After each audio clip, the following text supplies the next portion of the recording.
Welcome to Zoe Stories. One dare later. I'm the prom queen. My name is Liam Walker, and I'm just an average senior at Okritai. Not the cool kid. Not the nerd. Not even the guy who plays sports but stays quiet. Just someone who blends in. If someone were to describe me in one word, it would probably be forgettable. That's how I liked it, honestly. The less attention, the fewer questions. I walked the hallways with my hoodie up, my earbuds in, and my thoughts spinning miles away from my reality. But inside, deep inside, I was someone no one really knew. I'd always had questions about myself. Not just the usual teenage confusion, but something else. A quiet urge. A flicker of interest when I saw girls applying lip gloss or swishing their skirts in the hallway. A hunger to understand what it felt like. Not to be a girl, exactly. I didn't have all the answers. But to step into that world for a second. To feel pretty. To be seen differently. To escape me. Of course, I never told anyone that. Not even Olivia, my girlfriend. Especially not her.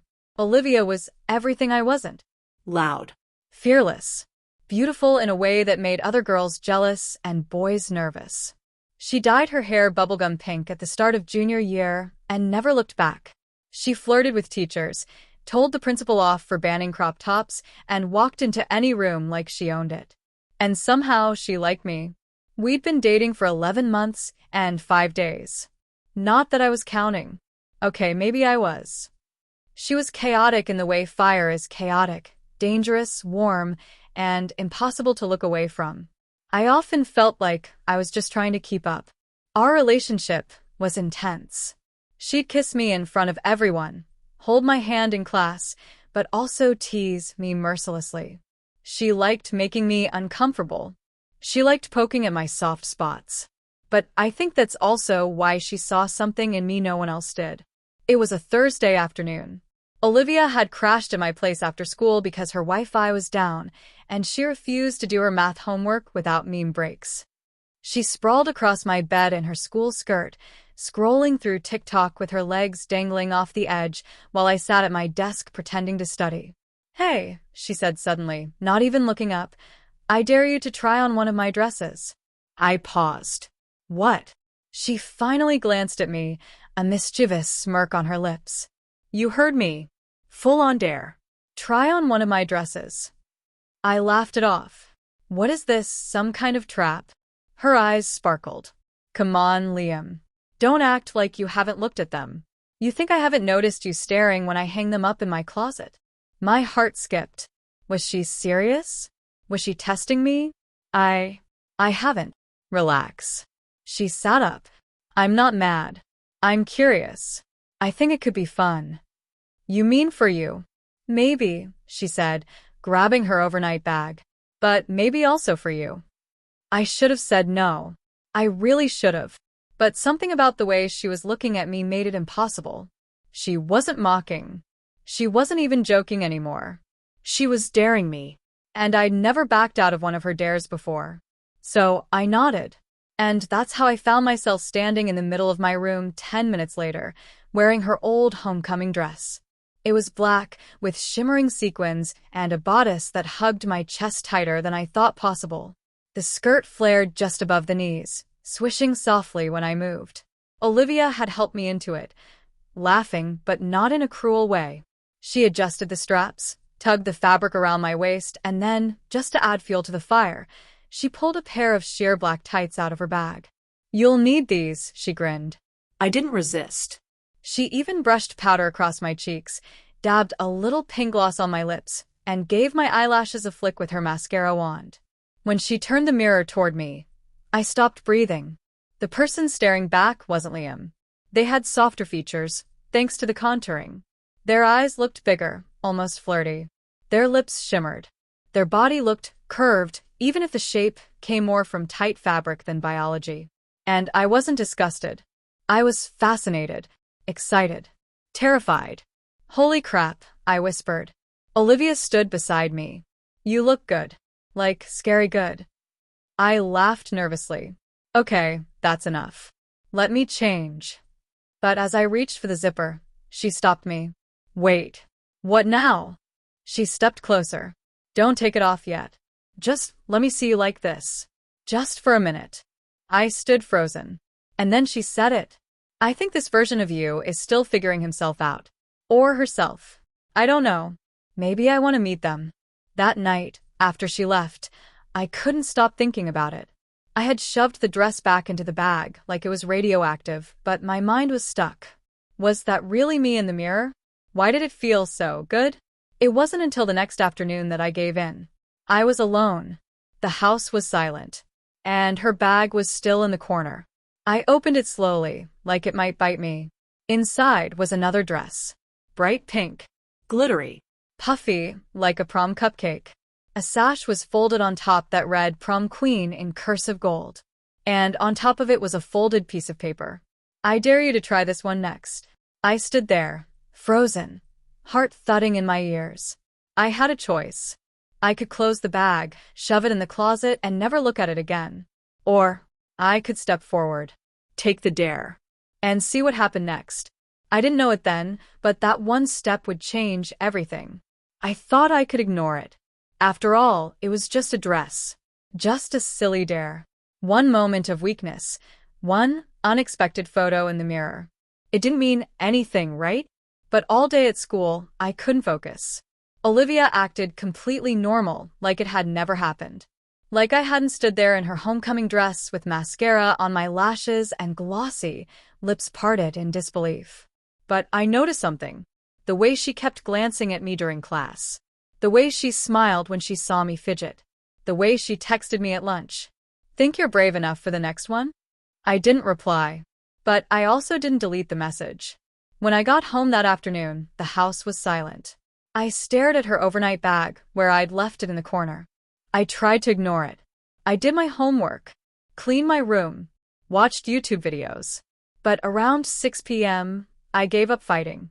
I closed the blinds, locked the bedroom door, and with trembling hands, I pulled the pink dress out of the bag. It was even more ridiculous up close. Glittery tulle, layers of pink fluff, a tight satin waist, and a plunging neckline that screamed prom fantasy. The sash still sat on top. Prom Queen. This was a joke. This had to be a joke. But the fabric was soft, inviting. The color, light and bright, felt like it didn't belong in my dull world. It belonged in someone else's story. But maybe that was the point. Maybe for a little while, I could step into someone else's story. Getting the dress on was harder than I expected. My fingers shook.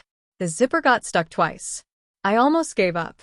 But when I finally stepped in front of the mirror, barefoot, the pink hem brushing my knees, my breath caught in my throat. I was doing it again. Becoming someone else. I knew I couldn't stop there. Not this time. I pulled out the makeup Olivia had left behind. Just a small pink bag, but it felt like a treasure chest. Lipstick. Mascara. Concealer. Even a pair of fake lashes tucked in like a secret. I watched a tutorial on my phone. Blended, dabbed, traced. My heart was hammering the whole time. What if someone came home? What if Olivia walked in? But as I applied the lipstick, as the lashes curled up from my eyes, as the pink dress hugged my body, something shifted. I didn't just look different. I felt different. Lighter. Prettier. More alive. It was intoxicating. I found a pair of heels Olivia had worn to homecoming once, abandoned under my bed after a sleepover. I slipped them on, wobbled, almost fell, then stood taller. And when I added the sash across my chest, reading Prom Queen in shimmering gold, I nearly cried. I twirled in front of the mirror, the dress flaring out like a blossom, my fake lashes fluttering. The thrill was electric, dangerous, delicious. But then, bang! A sound from downstairs. I froze. My heart leapt into my throat. I scrambled to the window. A car in the driveway. No, 2 cars? I panicked. I didn't even think. I tried to rip the heels off. The strap snagged. I tore at the sash. The lipstick smudged. The zipper on the back of the dress jammed. Come on, come on, come on, I whispered. Footsteps. The front door creaked. I dove into my closet, heart pounding so hard I thought I'd pass out.